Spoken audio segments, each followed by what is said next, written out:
A vingança que sobrevive gerações. Ah, você botou o Batman, mas os pais dele não estavam se vingando. Os pais dele não. Como que. É porque é o seguinte: pra quem gosta de quadrinhos e tudo mais, animações, e conhece um pouco aí da DC, sabe que o Batman não é sozinho. Ah, ele é o Cavaleiro Solitário, ele anda sozinho nas noites, conversa, ele prega isso daí, mas todo mundo sabe que ele tem o Gordon, que ele tem o Alfred, que ele tem o Robin, que ele tem o Asa Noturna, que ele tem o Oráculo, que ele tem uma pancada de a mulher gato, a mulher gavião, a mulher periquito, a mulher gata. Ele tem todo mundo lá que ajuda ele. Isso aí eles chamam de família Batman, né? A Bat Family. E isso daí é uma maneira que eles tiveram para sair um pouco da figura do personagem quando vai desgastando e criar, sim, progressão para a história. Então, a vingança nesse sentido, ela é semelhante. Quem assistiu os filmes do Nolan, né, o Batman do Nolan, quando o Batman aposenta no terceiro filme, ele arruma um substituto e o ciclo vai sempre se renovar. E isso daí acontece em outras situações, porque às vezes o mal que aconteceu foi numa geração anterior. E as novas gerações, elas vivem e se empenham para fazer com que uma vingança aconteça devido a um fato lá de trás. Por que ela não é um ciclo de vingança? Porque o ciclo de vingança, ele se retroalimenta. Ou seja, algo aconteceu, alguém se vingou, aí o outro se vinga, porque e aí vai aquele ciclo. E aqui a gente não tem o ciclo. Aqui você não tem essa movimentação. Você tem fatos isolados lá atrás e a falta que você tem de colocar a vingança em atividade. Então você precisa carregar essa noção por muito tempo, se preparar, se treinar, conseguir alcançar outras posições para aí sim você conseguir se vingar, tá? E esse tipo de vingança, ela é uma vingança que não serve para arcos curtos, tá? Ela é aquela vingança que ela tem que ou ser o cerne da sua história, ou ela estar acompanhando o cerne da sua história. E eu vou dar um exemplo aqui, que eu tô narrando uma mesa presencial, tá? E essa mesa presencial, ela já tá no segundo grande arco dela. O primeiro arco dela era o seguinte: o pessoal morava numa currutela, numa vilazinha, lá no meio do nada, e tinha um prefeito, uma galerinha lá, tinha um cara que era nobre, que é o cara rico, que ficava nessa currutela, longe de todos os centros grandes do reino, lá perto da fronteira, afastado, todo lascado. E um dos personagens, ele falou no background dele o seguinte: olha, eu era de uma família grande, mas ela teve o declínio, e agora os pais dele tiveram que ir para essa cidade lá, porque tava sem grana, tava sem tal, ninguém é mais nobre, nós perdemos tudo que a gente tinha, e a gente tá lá agora. Beleza. E aí a história começou. O primeiro arco foi todo focado no bardo do grupo. O bardo queria se destacar. O bardo queria ser alguém. Qual foi o cerne da história? Qual foi o centro aí deste enredo? Ia ter um festival ali perto. E esse festival ia trazer um bardo famosão lá da capital. Esse bardo ia até essa currutela, perto da fronteira, porque esse prefeito conseguiu trazer. Esse prefeito que cuida dessa cidadezinha, que fica num condado, num ducado, tá? Fica num ducado. Conseguiu, depois de 6 anos, trazer esse bardo para fazer o show. Esse prefeito, ele tava levando esse bardo num jatinho envolvido com um tigrinho e negócio de bet? Não dessa vez, porque eu não quis complicar mais a história. E aí, esse prefeito conseguiu levar esse cara lá. Só que esse bardo é ligado, ele é o bardo favorito do rei. Só que esse ducado aqui não é muito favorável ao rei.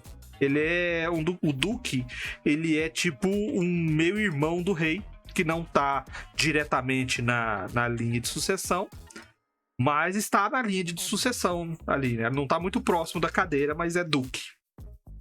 E o rei e o duque não se batem. E o prefeito conseguiu trazer esse bardo, porque o bardo é o favorito do filho desse duque, e eles fizeram conchago, vão trazer pra cá, meu pai não vai ficar sabendo, fica de boa, faz aqui. Quando teve o show, o bardo do grupo começou a se destacar, né, porque é a chance que eu tenho de aparecer.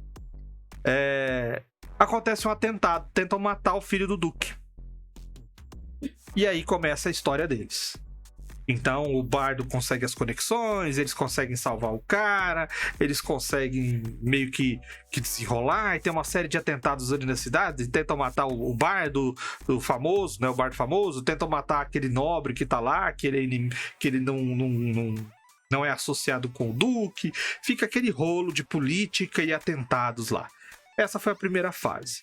Aí eles saem dali e começam a vagar, porque o filho do duque falou assim, ó, galera, vocês ajudaram aqui, cara, vocês foram ponta firme aí, ó.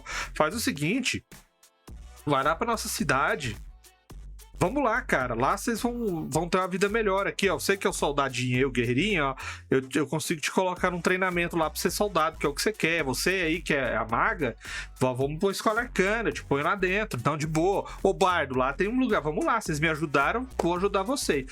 Aí eles vão pra segunda fase, que é pra segundo arco.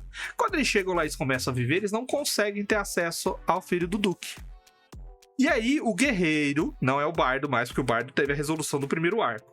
O guerreiro, que era aquele cara da família que já foi nobre e tudo mais, descobriu que a família dele fez parte de uma revolta que tentou desbancar o pai do duque atual.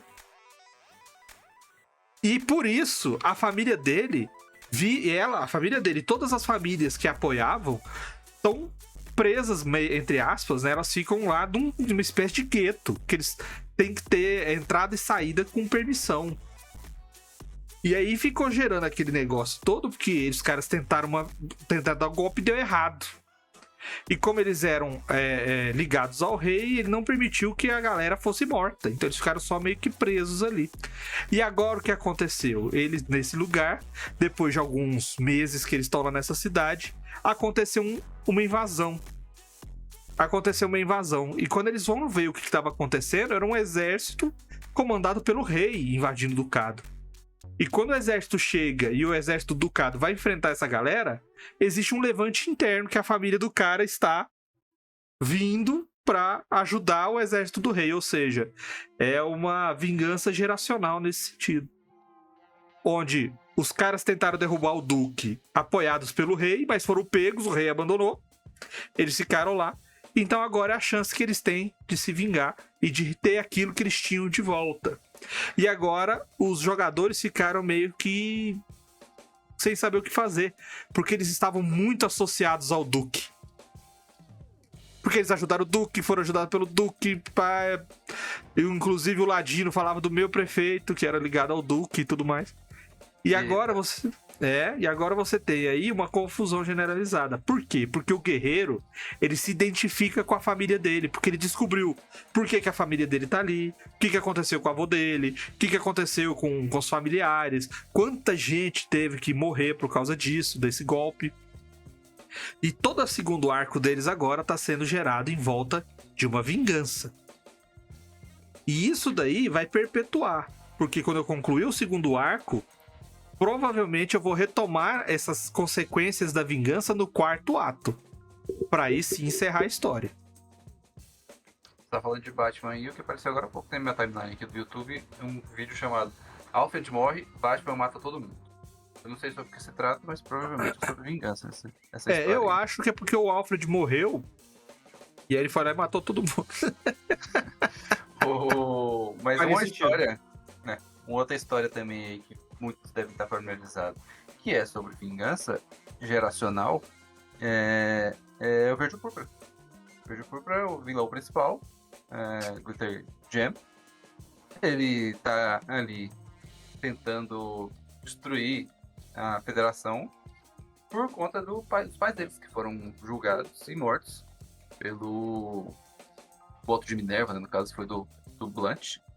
E aí ele acaba ficando contrariado com essa situação e vai lá vingar. Mas são plots também que podem, que esses de vingança que sobrevivem gerações, é muito aquela questão de, até misturando um pouco com vingança punitiva, que pode gerar um ciclo de vingança, que eu fiz isso porque ele matou meu pai.